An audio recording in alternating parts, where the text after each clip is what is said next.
Sa number 3, ginsugdan ang pagpanagtag sa mosobra sa 10,000 pesos nga financial assistance sa mga magagmay nga mga mangunguma nga naapektuhan sang peste nga RSSI sa ilang katubuhan.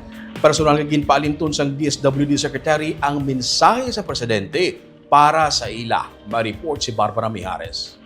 Para lahat ng affected na farmers and lahat ng affected na farm laborers matulungan ng DSWD. Kasi again, bilin kayo sa akin ng presidente. Lagot ako sa presidente pag hindi natin tutulungan ang Negros Occidental at ang mga farmers natin. Huwag ho kayong mag-alala. We will keep on monitoring para alam namin kung pabalik pa ulit kami for additional na tulong. Sa Talisay City, 607 ka mga magagmay nga mangunguma o kunyad tong mayara sang 5 ka ektarya sang katubuhan kag paidalom ang nagbaton sang 10,325 pesos nga bulig pagi sa emergency cash transfer sang Department of Social Welfare and Development.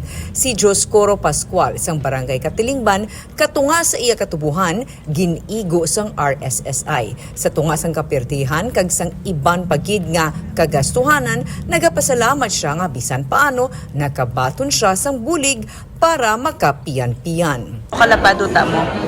80 lang po. 80 hectares? 80 Arias. Ay, okay. Di makabulig ang tabang na ginhatag sang DSWD. Hindi ya, kung nakasurbay, kami sa nito, hindi ya po.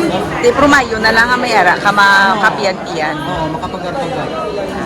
Sang wala na din. Ang nabaton nga bulig, dako man nga bagay para kay Ronilo Alco Cesar.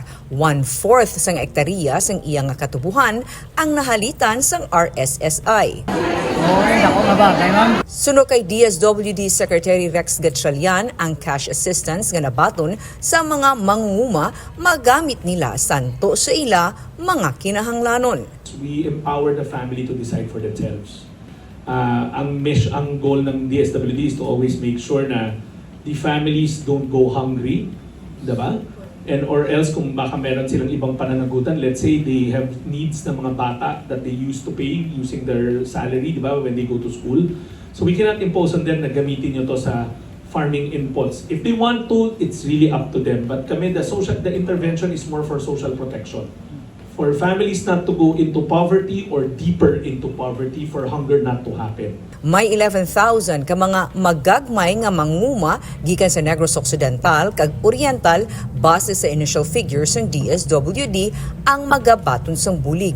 Pero sarang pa ini nga magsaka bangod padayon pa ang validation.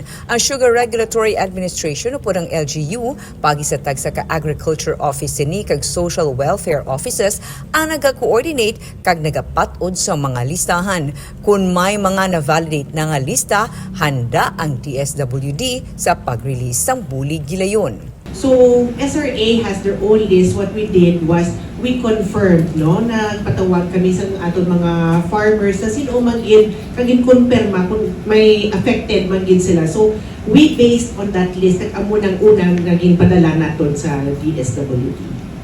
Nagapasalamat si Governor Eugenio Jose Lacson sa pagtamod nga ginhatag sang gobyerno nasyonal. May 416 ka mga apektado nga mangunguma sa San Carlos City ang nagbaton man sang bulig. In short, they appreciate this assistance. So I say that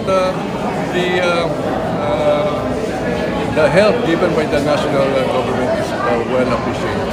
Sa initial nga 11,000 ka mga mangunguma, 113.5 million pesos nga pondo ang i-release sang DSWD. Nagalaom si Gatchalian nga magahatag sang alibyo ang mga tikang nga separado ginpatuman sa Department of Agriculture kontra sa RSSI. May evaluation pa nga ipatuman ng DSWD para mapatod kung kinahanglan pagid ang dugang nga bulig. Barbara Mijares para sa Digicast Negros.